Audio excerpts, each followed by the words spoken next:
अस्सलाम वालेकुम dear students, ninth class computer science की हमारी आज की सेकंड लास्ट वीडियो में हम बात करेंगे चैप्टर नंबर 12 की एक्सरसाइज की। इसमें हम एमसीक्यूज और शॉर्ट क्वेश्चंस को कवर करेंगे। नेक्स्ट अपनी लास्ट वीडियो में हम लॉन्ग क्वेश्चंस के ऊपर बात करेंगे। शॉर्ट क्वेश्चंस के आंसर जैसे आपको पहले से पीडीएफ में मिलते हैं, डिस्क्रिप्शन बॉक्स में उसका लिंक वो मिल जाएगा और बाकी जो है वो एमसीक्यूज जो है हम लोग डिस्कस कर लेते हैं। पहला क्वेश्चन है व्हाट इज एंटरप्रेन्योरशिप। तो ये चार ऑप्शन है, इनमें से जो पहला ऑप्शन है वही आपका राइट आंसर है, क्योंकि ये उसकी डेफिनेशन लिखी हुई है, the process of starting a new business और ऑर्गेनाइजेशन। तो एक नया बिजनेस शुरू करना, एक ऑर्गेनाइजेशन को बनाना या उसको शुरू करना, तो ये बेसिकली क्या कहलाता है, एंटरप्रेन्योरशिप। नंबर 2 पे व्हाट इज अ की कैरेक्टरिस्टिक ऑफ एंटरप्रेन्योर्स। देखिए जी, एंटरप्रेन्योर्स की जो सबसे ज्यादा सबसे इंपॉर्टेंट और की प्राइमरी की कैरेक्टरिस्टिक खासियत होती है ना, वो होती है इनोवेशन, क्रिएटिविटी। तो यहाँ पर ऑप्शन सी जो है वो आपका राइट आंसर है। Question number 3, what is an example of a digital technology used by modern entrepreneurs. Modern entrepreneur ना तो न्यूज़पेपर यूज करेगा, ना टेलीविजन कमर्शियल्स को यूज करेगा, ना डोर टू डोर सेल्स करेगा, ना हर बंदे के पास जाकर अपनी मार्केटिंग करेगा, बल्कि वो सोशल मीडिया एप्स और गूगल को या यूट्यूब को, इन चीजों को इस्तेमाल करेगा, जिसमें मोबाइल एप्स, यानी कि इसका राइट आंसर बन जाएगा। तो सी ऑप्शन यहाँ पे राइट आंसर है। क्वेश्चन नंबर 4 है which of the following is an example of a digital tool for creating and editing documents online. Online documents को बनाना और उनको सेव करना, उनको चेंज करना, डिलीट करना, किसी के साथ शेयर करना और मिलकर काम करने के लिए हम लोग गूगल डॉक्स को इस्तेमाल करते हैं, यानी कि ऑप्शन बी इसका राइट आंसर होगा। Question number 5, which tool is commonly used for optimising website content for search engine. Website content को ऑप्टिमाइज करना, यानी कि उनको रैंक करवाना, रैंक अप करवाना, उनको ऊपर वाले लेवल तक लेकर आना, लोगों के कंटेंट में compete करते हुए टॉप पर लाना अपने लिंक को, अपने पेज को, अपने चैनल को, ये एसईओ कहलाती है। और उसके लिए हम योस्ट एसईओ को, ये वाला जो बेसिकली हमारा प्रोग्राम है, एप्लीकेशन, हम इसको इस्तेमाल करते हैं, यानी कि ऑप्शन बी आपका right answer. Question number 6, which of the following is not a technique for identifying market needs. Market की नीड को आइडेंटिफाई करने के लिए कौन सी टेक्निक इनमें से नहीं है। सर्वे एंड क्वेश्चनर तो मार्केट की नीड को, मार्केट के ट्रेंड्स को देखने के लिए होता है, आइडेंटिफाई करने के लिए। मार्केट रिसर्च भी और ऑब्जर्वेशन भी। सिर्फ इसमें डी जो है वो इररेलेवेंट हो जाएगा, यानी कि ब्रेन स्टॉर्मिंग ऐसा मेथड नहीं है। ब्रेन स्टॉर्मिंग तो डिफरेंट आंसर्स को जो है वो पोटेंशियल आंसर्स को निकालना या डिफरेंट पोटेंशियल आइडियाज के ऊपर काम करने का नाम है, तो वो थोड़ी सी अलग टर्म हो जाएगी, इसलिए डी यहाँ पर राइट आंसर है, जो कि उस कैटेगरी में नहीं आ रहा। Question number 7, what is the first step in the design thinking process. पहला स्टेप एम्पैथाइजिंग, यानी कि हम लोगों ने कॉम्पिटिटर की या मार्केट की अगर हम बात करें तो मार्केट की नीड के बारे में जानना है, देन उस प्रॉब्लम के ऊपर काम करेंगे। यानी कि डिजाइन थिंकिंग में ये था ना कि आपने बिजनेस प्लान करना है, बिजनेस प्लान कर उसका पूरा आइडिया, उसके ऊपर आपने काम करना है, तो सबसे पहला स्टेप आपका एम्पैथाइजिंग होता है। नंबर 8 पे what is the primary purpose of creating a business plan. तो प्राइमरी पर्पस क्या है जी बिजनेस प्लान का क्रिएट करने का, टू अट्रैक्ट इन्वेस्टर्स। बाकी आपके तीनों ऑप्शन जो है वो इररेलेवेंट है। Question number 9, what does market analysis involve. तो मार्केट एनालिसिस में क्या इन्वॉल्व है, इसमें हमारे पास इन्वॉल्व है जी ऑप्शन बी हमारा राइट आंसर होगा, researching the competitors and understanding the customer need, यानी कि कस्टमर की जरूरत के बारे में जानना और कॉम्पिटिटर के बारे में रिसर्च करना, उनको कम्पीट करने के बारे में plans banana. And the last one is which sustainable development goal SDGs focuses on affordable and clean energy। SDG 7, ये तो हमारी बुक का ही बेसिकली क्वेश्चन था, हमें शॉर्ट क्वेश्चन या लॉन्ग क्वेश्चन में लास्ट टॉपिक में मिला भी था कि उसके लिए कौन सा रोल नंबर है, यानी कि इसके जो गोल्स हैं 17 गोल्स है ना टोटल एसडीजी के, तो ये 7th गोल है जी। ठीक हो गया। तो अगर हम इसके शॉर्ट क्वेश्चंस की बात करें तो इसमें 8 एक शॉर्ट क्वेश्चंस हैं और इनके आंसर्स आपको पीडीएफ की फाइल के जरिए से मिल जाएंगे, डिस्क्रिप्शन बॉक्स में उसका लिंक मौजूद होगा।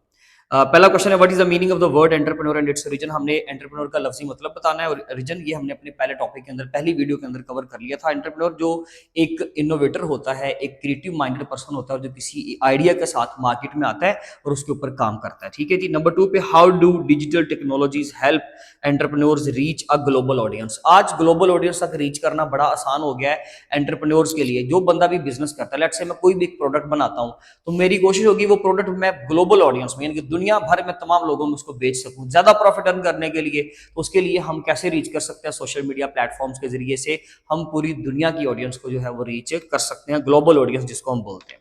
नंबर 3 है what is an e commerce platform and why is it important for business.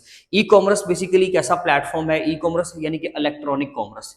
एक ट्रांजैक्शन का काम यानी कि सेल एंड परचेज का काम जो हम ऑनलाइन डिजिटल टूल्स के जरिए से, डिवाइसेस के जरिए से करेंगे। और इसका बेनिफिट क्या है कि आप दुनिया भर में दुनिया के किसी भी खित्ते में बैठकर दुनिया के किसी भी दूसरे कोने में आप अपना काम, अपना बिजनेस चला सकते हो और प्रॉफिट्स अर्न कर सकते हो। क्वेश्चन नंबर 4 है, why is it important to identify market needs when generating a business idea. देखिए, मार्केट की अगर आप जरूरत के बारे में आइडेंटिफाई नहीं ना करोगे, पहले शिनाख्त नहीं करोगे, पहचानोगे नहीं, तो फिर डेफिनेटली आप उसके ऊपर काम नहीं कर पाओगे, फिर आपको उस चीज के ऊपर काम करना ही सारा फजूल होगा।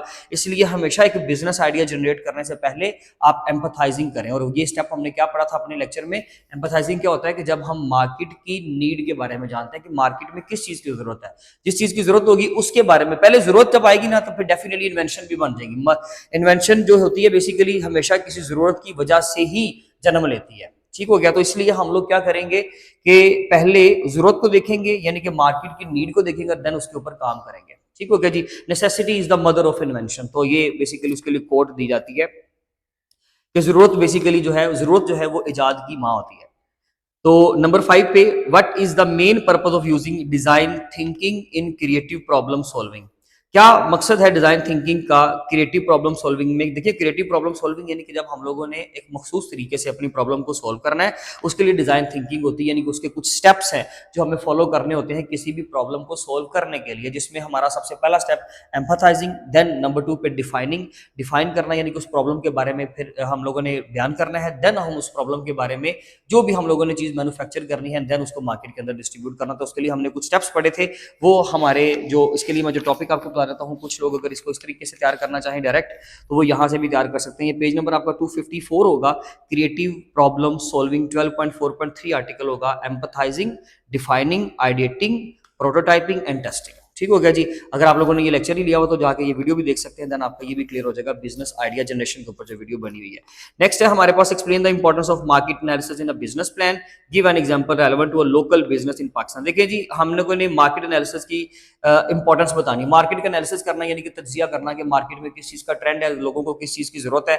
अगर हम वो जरूरत पहचान लेंगे, देख लेंगे, देन हम उस चीज के ऊपर काम करेंगे, तो ही उसका बेनिफिट होगा। किसी भी लोकल बिजनेस की अगर हम पाकिस्तान में एग्जांपल दें, तो मैं लेट से एग्जांपल देता हूं जी, ऑनलाइन जो है सेल परचेज की बात कर लेते हैं। तो पाकिस्तान में लोकल लेवल पर बहुत सारी कल्चरल चीजें बनती हैं, बहुत सारी जो हमारे ट्रेडिशनल चीजें हैं, जैसे कि हम अगर अपने फूड, डिफरेंट फूड्स लोग जो है वो बनाकर ऑनलाइन, अब उसके ऑर्डर आते हैं, लोग ऑनलाइन उसको उनको सेल कर देते हैं, यानी कि उनको किसी भी जगह पर डिलीवरी करवा देते हैं या पार्सल करवा देते हैं।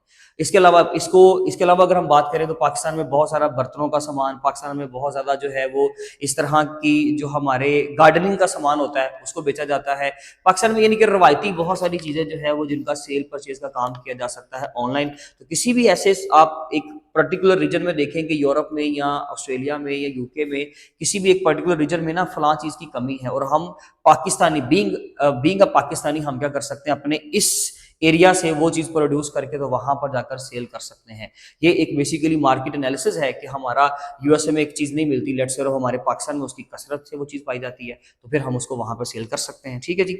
अगर क्वेश्चन नंबर 7 की बात करें तो what are revenue models and why are they essential components of business plan. ये एक बहुत इंपॉर्टेंट जो है वो आपका पोर्शन था। पेज नंबर 256 पे रेवेन्यू मॉडल मिलेगा आपको, जो आउटलाइन करता है कि बिजनेस कैसे पैसा जनरेट करेगा, वो पूरा मॉडल और उसके स्टेप्स आपको बनाने आने चाहिए शॉर्ट में भी। How can business contribute to environmental sustainability according to the sustainable development goal.